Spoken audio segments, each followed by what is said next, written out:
స్నేహ, నిన్నిలా చూస్తుంటే నాకే ముద్దొస్తున్నా. ఇక గోకుల్ చూస్తేనా?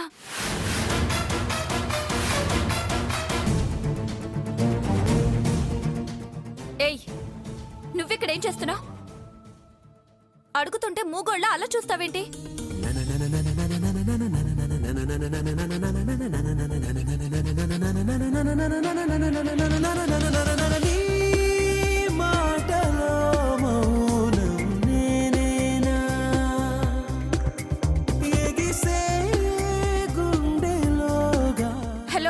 అడుగుతుంది నిన్నే, వినబడ్డలేదా?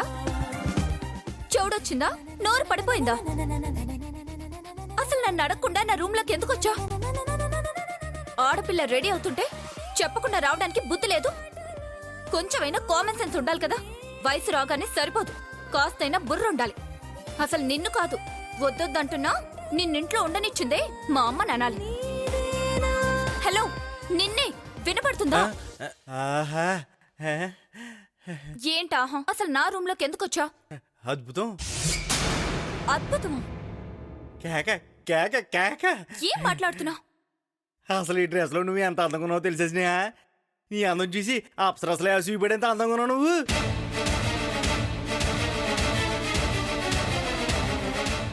అసలు నిన్ను చూడకూడదు అనుకునే నేనే చూపు తిప్పుకోలేకపోతున్నానంటే ఎంత అందంగా ఉన్నావు మాటలు చెప్పలేను. ఏం మాట్లాడుతున్నావు? అసలు నువ్వు నా రూమ్ లోకి వచ్చింది ఎందుకేనా? ఇలా నా అందాన్ని పొగిడిస్తే నీ వల్ల పడిపోతాననుకుంటున్నావా? నెవర్. నీ పొగడతలకి పడిపోయేంత వీక్ కాదు స్నేహ. ఇదిగో స్నేహ, ఓ పువ్వుని చూసి అందంగా ఉందని పొగుడుతాం, అంత మాత్రం చేత అదేదో పువ్వుని వల్ల పడేయడానికో లేక పడేయడానికో కాదు, మనసుకు నచ్చితేనే పొగుడుతాం. చూడు, నేను నీకు ఎలా కనిపిస్తున్నాను నాకు తెలియదు, కానీ నువ్వు మాత్రం నా కంటికి ఓ పసిబాబులా కనిపిస్తావు.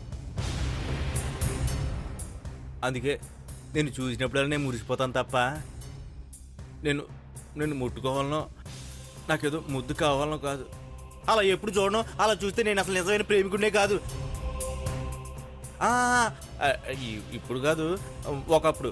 చాలే, నేను రెడీ అయింది నీ కోసం కాదు, గోకుల్ కోసం.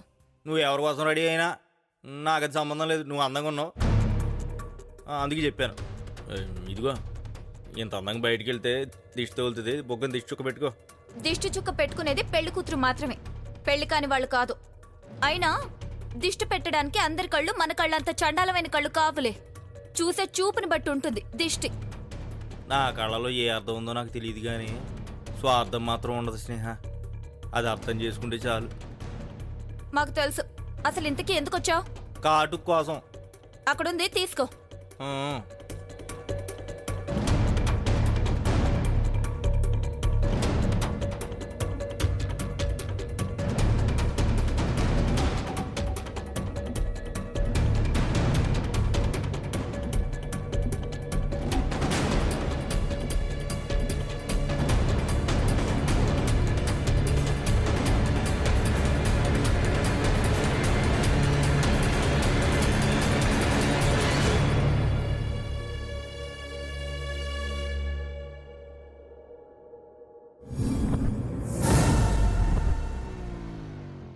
హే, ఏం చేస్తున్నావు?